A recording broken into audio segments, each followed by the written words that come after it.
Vikings, historic explorers, fearless warriors, bearded legends. Actually, they're mostly just frozen, traumatized people in dire need of therapy. Welcome to Vinland Saga, the show that asks the important question, can you file for unemployment if your job is professional murderer? Meet Thors. You might know him as a loving father and a struggling sheep farmer in the frozen armpit of the world known as Iceland, but rewind 15 years, and he's basically a blender made of meat.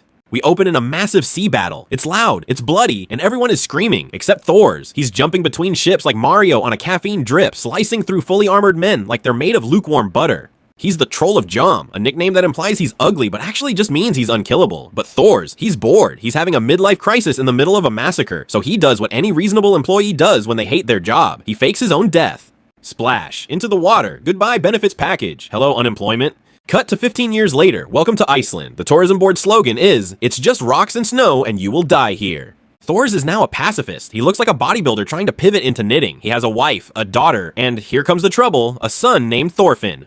Look at this kid. Cute, innocent, eyes full of wonder. He wants to be a warrior. He wants to kill people, because nothing says childhood ambition like wanting to stab a stranger in the spleen. Thorfinn spends his days listening to Uncle Leif, an old sailor who claims he found a land called Vinland across the ocean. Leif says it's warm, there are grapes, and the locals don't immediately try to decapitate you. Sounds like a lie, Leif. Sounds like a scam to sell timeshares. But Thorfinn eats it up. "I want to go to Vinland," he shouts, ignoring the fact that his dad literally moved to the edge of the map just to avoid people. Life is peaceful until a runaway slave shows up in the snow. The guy is barely alive, frostbitten, and looking like a human popsicle. Thors, being the bleeding heart he is, takes him in. Enter Halfdan. Imagine a landlord who evicts grandmas for fun, chain wields a whip, and has the personality of a wet sock. He wants his slave back. Thors refuses. He stares Halfdan down with that, "I could kill you with my pinky, but I'm zen now" energy. He offers to buy the dying slave for 8 sheep.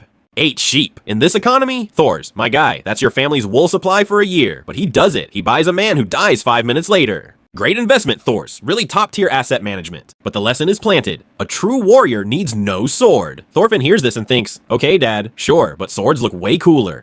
Just as we think we're in for a nice slice-of-life anime about farming in 0-degree weather, a massive Jomsviking warship pulls into the harbor. It's Floki. This guy looks like a thumb with a bad haircut and an even worse attitude. The village is terrified. Thorfinn is excited because he has 0 survival instincts. Floki isn't here for the scenic views. He's here because the Jomsvikings are going to war with England, and they remembered that their best employee faked his death 15 years ago to go play Stardew Valley. They want Thors back, and by want, I mean join us, or we slaughter this entire village of sheep enthusiasts. Thors sighs, the heavy, weary sigh of a man who realizes his severance package has been revoked. He agrees to go. He dusts off the old armor. He looks at his old daggers. Thorfinn, the little genius, decides to stow away on the ship because he thinks war is a fun field trip. Spoiler alert, kid, it's not. So, the stage is set. Dad is a retired murder machine forced back into the business. The son is a starry-eyed idiot about to get traumatized, and the destination is war. Welcome to the Viking Age. It's cold, everyone is angry, and the only retirement plan is death. Pack a coat.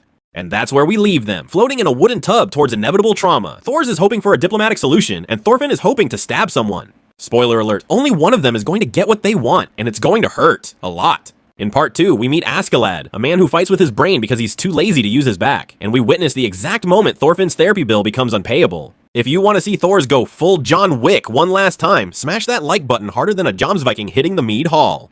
And make sure to subscribe and ring the bell. If you don't, I'll assume you sided with Halfdan and I will personally trade you for 8 sheep.